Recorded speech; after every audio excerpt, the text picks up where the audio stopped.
Le 18 février 2025 dernier, au petit matin, un crime d'une rare violence a secoué la ville de Yaoundé, capitale politique du Cameroun.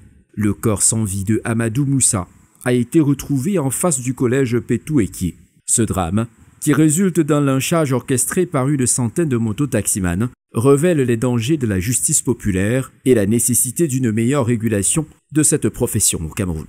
L'enquête de la police a permis de retrouver les traces des motos volées et d'interpeller plusieurs suspects. Dans une déclaration ferme, la première femme commissaire centrale de la ville de Yaoundé condamne ces actes barbares et rappelle que le Cameroun est un état de droit. Le Cameroun devient de coutume que les conducteurs de mototaxis se rendent justice à tort et à raison. Alors il suffit qu'il y ait une infraction, bien qu'ils soupçonnent une infraction, ils sortent en masse, ils agressent tout le monde. Ce qui a été le cas dans la nuit du 17 février, au lieu dit Pétou à Ewankan, la victime qui s'est arrêtée à la station Neptune pour consommer et qui était accompagnée de ses deux frères s'est vue agressée par un groupe de personnes qui les accusaient d'avoir volé leur moto. Et je dois vous préciser, c'est un nouveau mode opératoire.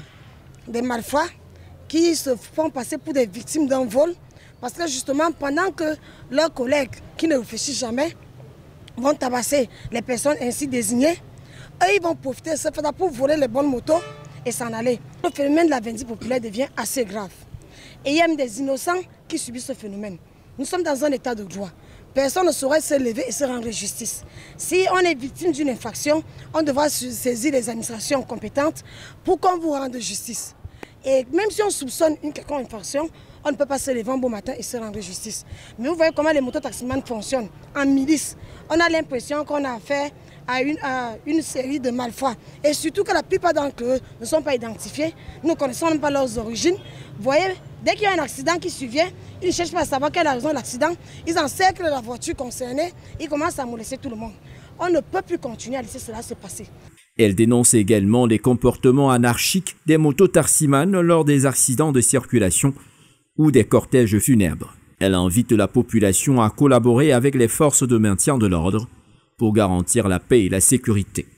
D'ailleurs, elle en a fait de la lutte contre le banditisme et la criminalité son cheval de bataille. Le chef de corps a donné des instructions précises pour qu'on combatte ce fléau. Et dans ma zone de compétence, Yaoundé 4, Yaoundé 5, une partie de Yaoundé 1er, je ne permettrai jamais que ces fléaux prennent cours. Et j'envoie le message à ceux-là. Ils sont des citoyens. Le chef d'État a pensé donner un emploi à ceux qui n'en avaient pas, l'emploi de mototaxi. Mais ils doivent comprendre que cela a été encadré. Dorénavant, on ne les laissera plus faire. Qu'ils s'assurent d'être dans leur bon droit pour qu'on ne les interpelle pas. Je profite d'envoyer le message à ceux qui se constituent en escorte des corps les week-ends, qui pensent que parce qu'ils sont constitués en escorte, tout le monde doit fuir. Nous n'allons pas fuir la voie publique à cause des malfrats. Les citoyens doivent jouir de la voie publique qui est le domaine par essence de l'exercice des libertés de chaque personne.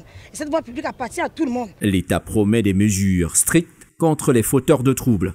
Reste à savoir si cet événement tragique sera un tournant vers un meilleur encadrement ou s'il restera un drame de plus dans l'impunité. FH News, votre